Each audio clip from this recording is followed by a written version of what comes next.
আসসালামু আলাইকুম বন্ধুরা, জামিলা হোম ব্লগসে সবাইকে স্বাগত জানাচ্ছি।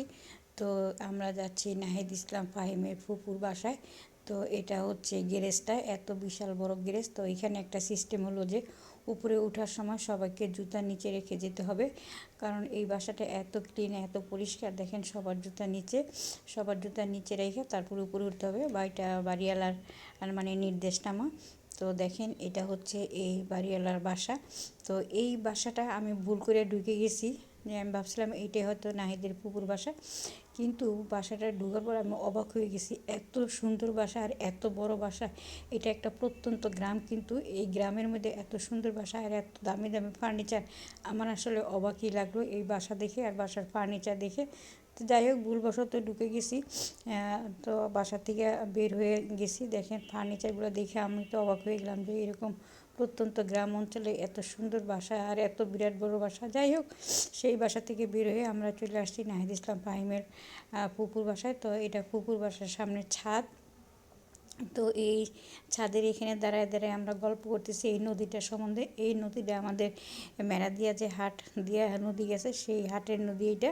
তো এই নদী সম্বন্ধেই কথা বলতেছিলাম। এই নদী কোথা থেকে উৎপন্ন হয়েছে, কোথায় যায় শেষ হয়েছে, এই টুকিটাকি বিভিন্ন বিষয় আর কি নদীর সম্বন্ধে আমরা আলোচনা করতেছিলাম। তো এই জায়গাটা এত সুন্দর, আসলে না গেলে বুঝতেই পারতাম না। আজকে তো আমি আসলে দেশেতে যাইতেই চাই না। তো আরও 3বার প্রোগ্রাম হয়েছিল আমার যাওয়ার জন্য, কিন্তু একবারও যাওয়া হয় নাই। তো এইবার আমি গেছি যে থাক, এইবার যাই, একবারও যেতে পারি না।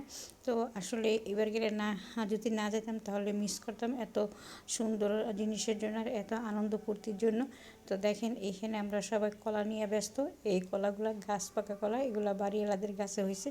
বাড়িওয়ালা যে ভদ্র বুড়া মহিলা আছে, মুরব্বী, উনি এসে সবাই দিয়ে গেছে কলা খাওয়ার জন্য।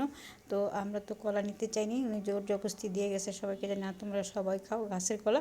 তো কলাগুলো অনেক মিষ্টি। যাই হোক, কলা খাওয়া নিয়ে আমরা অনেক মজা করছি। তো এটা হচ্ছে এই যে গাছগুলো দেখাইতেছি আপনাদেরকে, এই গাছগুলো সব লাগাইছে নাহিদ ইসলামের ফুপুর হাতে লাগানো গাছ। উনি খুব শৌখিন মনের মানুষ।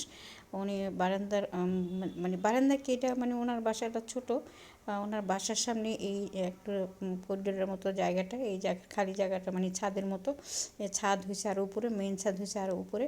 তো এখানে উনি গাছ লাগাইছে। তো এটা হচ্ছে ওনার বাসা। তো সবাই আইসা ওনার বাসায় বসছে এখন।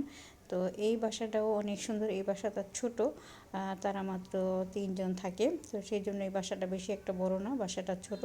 তো বাসাটা ছোট হইলেও চতুর্দিকে খোলামেলা, আলো বাতাস, মানে কোনো কিছুর অভাব নাই। খুবই সুন্দর বাসাটা, খুবই পছন্দ হয়েছে আমাদের সবার বাসাটা। যাই হোক, আমরা ঘর থেকে বের হয়ে গেছি, আবারও সেই ছবি তোলা নিয়ে ব্যস্ত, সবাই ভিডিও করা নিয়ে ব্যস্ত। তো এখন আছি আমরা মেইন ছাদের উপরে।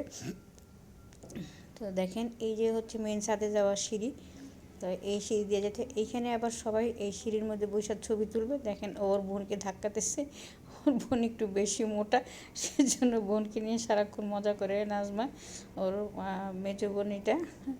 তো সবসময় বোনের সাথে মজা করে মোটা দেখে, আমার সাথেও মজা করে, আমার ক্যামেরা দেখলে সামনে এসে দাঁড়ায়। যাই হোক, আজকে এই পর্যন্তই। ভালো লাগলে সবাই কমেন্ট করবেন। আল্লাহ হাফেজ।